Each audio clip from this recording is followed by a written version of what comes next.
Good morning, student. In my last video, we discussed 4 question answers, and today I am going to deal with 5th question answer, Standard 7 SS, Chapter 2, Motions of the Earth. Now, 5th question. What is the orbit of the Earth? What is the orbit of the Earth? My dear student, when I explained in my video, when the Earth moves around the sun on an imaginary path. The Earth moves around the sun on an imaginary path, that is called orbit. Here, the Earth moves in a specific imaginary path. The Earth moves in a specific imaginary path in the universe to revolve around the sun. The earth moves around the sun on an imaginary path, okay, that is called orbit. So the earth moves in a specific imaginary path in the universe to revolve around the sun,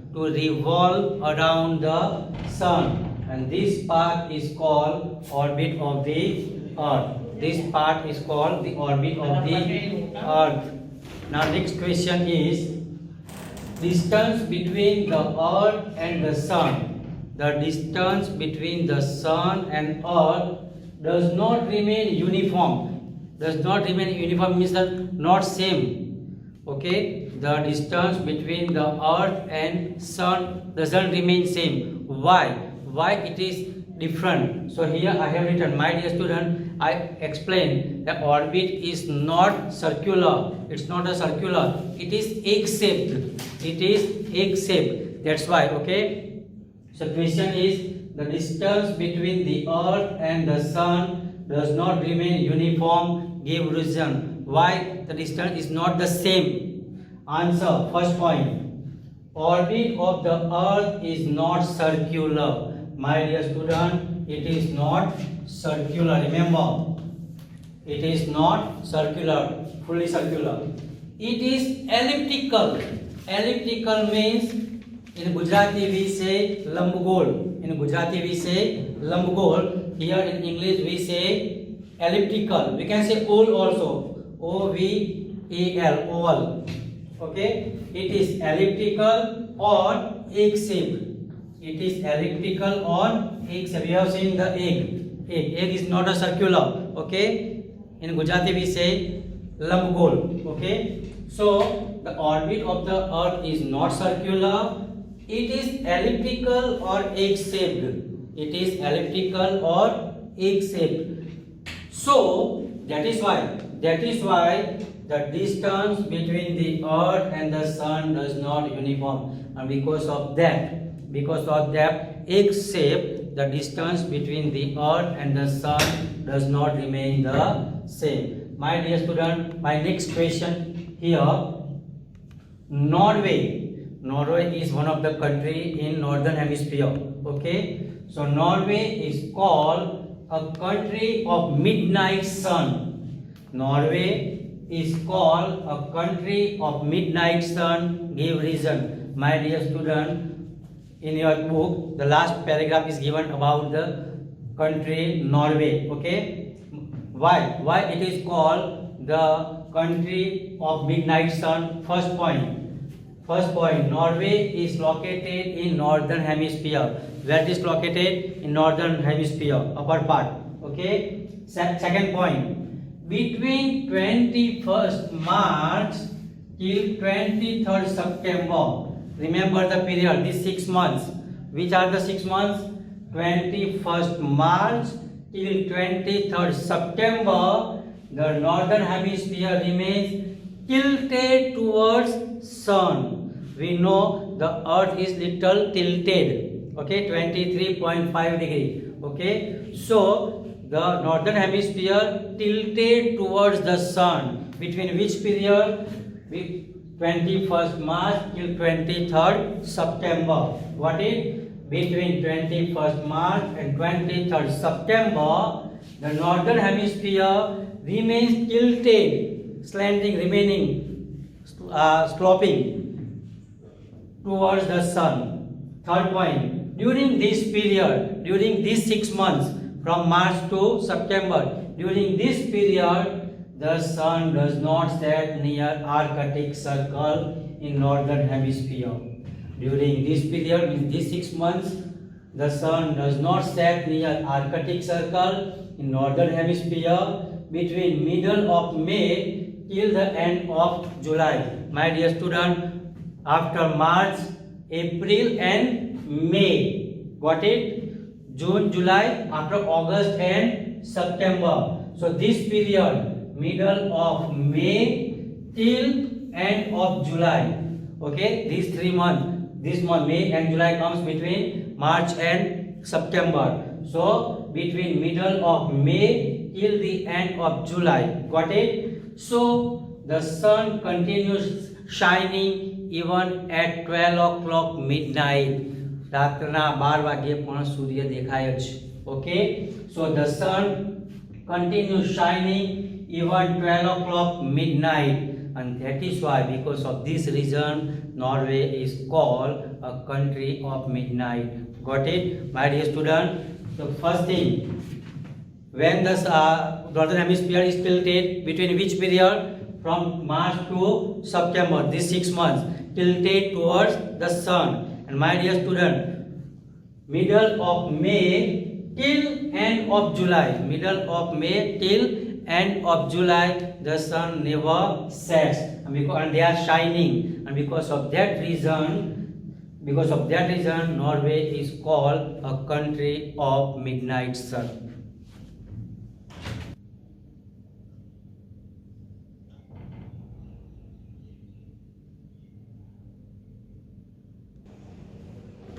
My dear students, next question is, why do the length of day and night differs? My dear student, at sometime you will find nights are longer and days are shorter. Sometimes days are longer and nights are shorter. You will find now this is the period of summer season, so we can say this time we have long days and short nights, while in the winter we have short days and long nights. Okay, so why there is a difference between a length of a day and night? Here, first point, the earth revolves around the sun on its own axis. We have learned the earth revolves around the sun on its own axis. It forms an angle at 66.5 degree on its orbit. We know it is little tilted. That's why it forms an angle at the 66.5 degree on its orbit. Hence, the northern hemisphere and southern hemisphere, they face the sun one by one. Both the hemisphere come in front of our sun one by one. The northern hemisphere and southern hemisphere face sun one by one, turn by turn. The hemisphere, whether it's a north or south, don't worry. The hemisphere that faces the sun for a long time,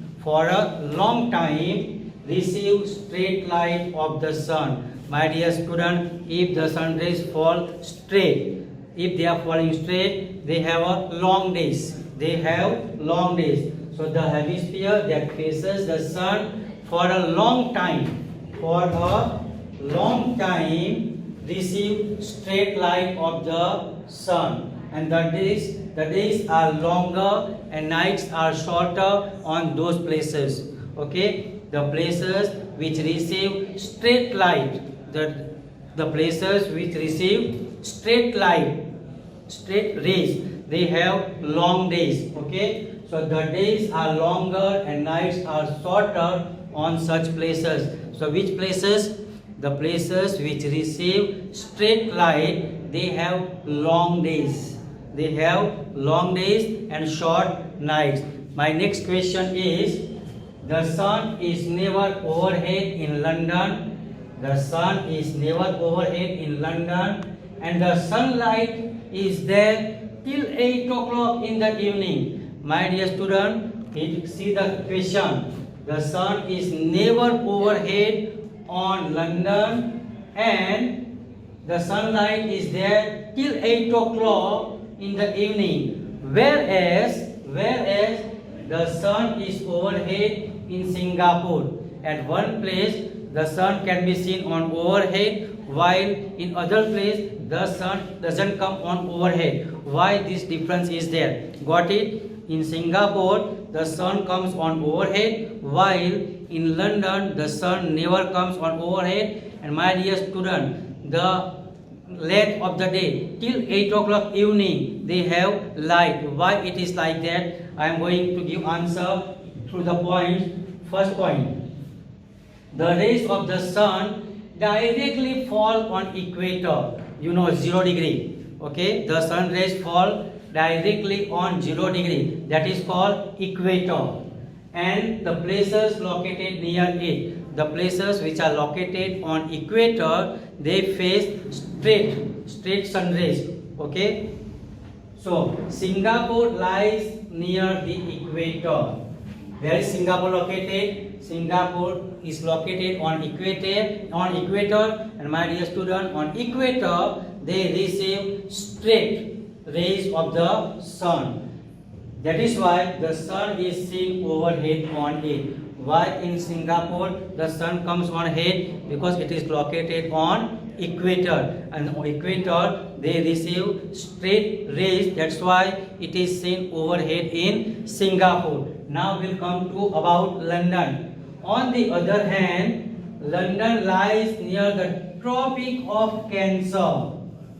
Tropic of Cancer means 23.5 degree N. Got it? London is located on Tropic of Cancer, 23.5 degree something. Okay, so the locations on or around Tropic of Cancer, locations and the places means the places around the Tropic of Cancer receive slightly slant,